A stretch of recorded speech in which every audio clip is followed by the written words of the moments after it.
परम प्रेममय जुग पुरुषोत्तम श्री श्री ठाकुर, परम आराध्या जगज्जननी श्री श्री बड़मा और समस्त इष्ट परिवार श्रीचरणे मोर कोटि कोटि प्रणाम एवं आजिर एही भिडियो देखुथिबा समस्ती को मोर आनंदित जय गुरु।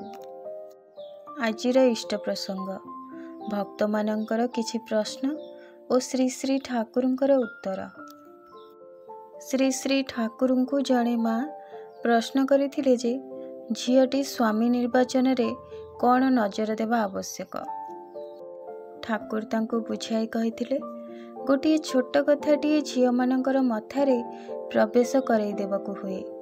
ताहा हेउची जेउ पुरुष नारीमुखी एवं झील मानकर दृष्टि आकर्षण करिबा पई घूरी बुलंती तांको केतेबेले मध्य स्वामी हिसाब रे निर्वाचन करिब नाही।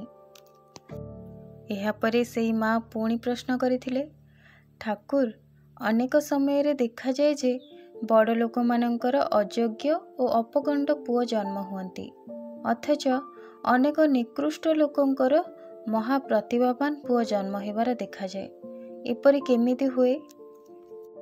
ठाकुर एहार उत्तर रे कहिथिले पुरुष जेते बड़ भी हेउ स्त्री जदि ताहा सहित कुश्चित व्यवहार भाव भाषा दे रंजित करे ताहार संतान सेही परि हेब। तेणु हुए तो महावीरर संतान एक महाभीरु जन्म ग्रहण करिपारे आउ महाज्ञानीर संतान गोटे मूढ़ अपगंड जन्माए। सेहीपरि निकृष्ट पुरुषर स्त्री जदि एपरि भावरे हुए जार साहचर्य से विनोदित पुष्ट और उद्भासित हुए तेबे सेही स्त्रीर भाग्य रे कुश्चित पुरुष ठारू मध्य सुसंतान लाभ करिपारे।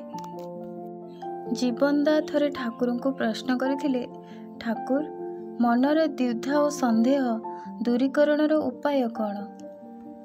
ठाकुर उत्तर रे कहिथिले मनीषर द्विधा और संदेह जदि थाए तार फलस्वरूप हुए द्वंद्व, एईटा ठीक ना सेईटा ठीक एई रकम गोटे द्वंद्व मन मध्यरे जागे। किंतु गोटे बिंदु अछि जेउठारे मनीष निष्ठार सहित ठिया होई पारे, सेईटा हेला इष्ट स्वार्थ प्रतिष्ठार बुद्धि और प्रबोधना। एईटा जेतेबेले हेबो सेतेबेले किछि आउ धुआंटिया बा कुहुड़ी घेरा होई रहिबो नाही, सबु एकदम परिष्कार होई जिवो। एहा परे जीवनदा पुणी कहउचंती द्विधा जे कटे ना ठाकुर। उत्तर रे ठाकुर कहउचंती द्विधा कटु नतुबा न कटु किंतु मु तुमर ही, मोर किछि नाही, केही नाही तुम छड़ा, मोर नाम नाही, मोर बाड़ी नाही, मोर घर मध्य नाही, केवल तुमे अछ, तेणु मु तुमको ही परिपूरण करिबी। झड़ परी दुर्निर्बार बेगरे एई भावरे संकल्प ठीक होई गले दुर्बुद्धि थाउ आउ जहा भी थाउ सेथिरे तुमर किंतु किछि करि परिबो नाही। तुमे नियंत्रित होई उठिबो एई टाणर तोड़रे। एहा परे अन्य जणे भाई प्रश्न करिथिले ठाकुर आपण कुहंती अन्य को देबाटा ही भल किंतु अन्य को देले निजर अभाव हेबो नाही। उत्तर रे ठाकुर कहिथिले सेथिपाई तुमर प्रस्तुति रहिबा भल जेउथिरे अन्य पाई किछि करिपार। तुम पाखरे थिबा कंबलटी जदि तुमर न हेले भी चलिबो तेबे सेई गोटिक तुमे काहाकू तो देई परिबो।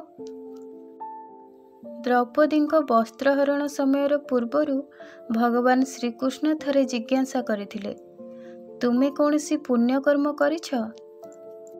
द्रौपदी कहिथिले विशेष मने पड़ेना, तेबे गोटे झील को एक समय रे विपन्न अवस्था रे मोर वस्त्रर अर्धेक देई तार लज्जा निवारण करिथिली। भगवान श्रीकृष्ण सेतबेले कहिथिले ताहेले तुमर वस्त्रर अभाव हेब नाही।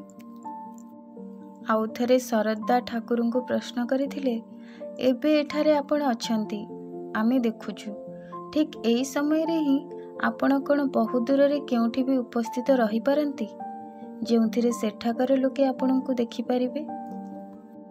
ठाकुर कहिथिले मनीषर गोटे पंचभौतिक शरीर और गोटे मानसिक शरीर थाए।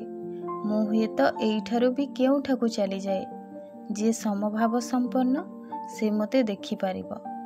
ଆଉ ଯିଏ ନିର୍ଲିପ୍ତ ଅର୍ଥାତ୍ ଯିଏ କୌଣସି ପ୍ରବୃତ୍ତି ଦ୍ୱାରା ଅଭିଭୂତ ନୁହେଁ ସେ ବି ଦେଖିପାରିବ, କିନ୍ତୁ ଯିଏ ପ୍ରବୃତ୍ତି ଅଭିଭୂତ ସେ ପାରିବ ନାହିଁ। ଏହିଭଳି ସରଳ ଭାବରେ ଶ୍ରୀ ଶ୍ରୀ ଠାକୁର ଭକ୍ତମାନଙ୍କର ଶଙ୍କା ଦୂର କରନ୍ତି। ଆପଣମାନଙ୍କୁ ଆଜିର ଏହି ଆଲୋଚନା କିପରି ଲାଗିଲା ନିଶ୍ଚୟ ଜଣାଇବେ। ରହୁଛି, ପୁଣି ଆସିବି ଏକ ନୂଆ ପ୍ରସଙ୍ଗ ସହିତ। ସେ ପର୍ଯ୍ୟନ୍ତ ଆପଣ ସମସ୍ତଙ୍କୁ ଜୟଗୁରୁ।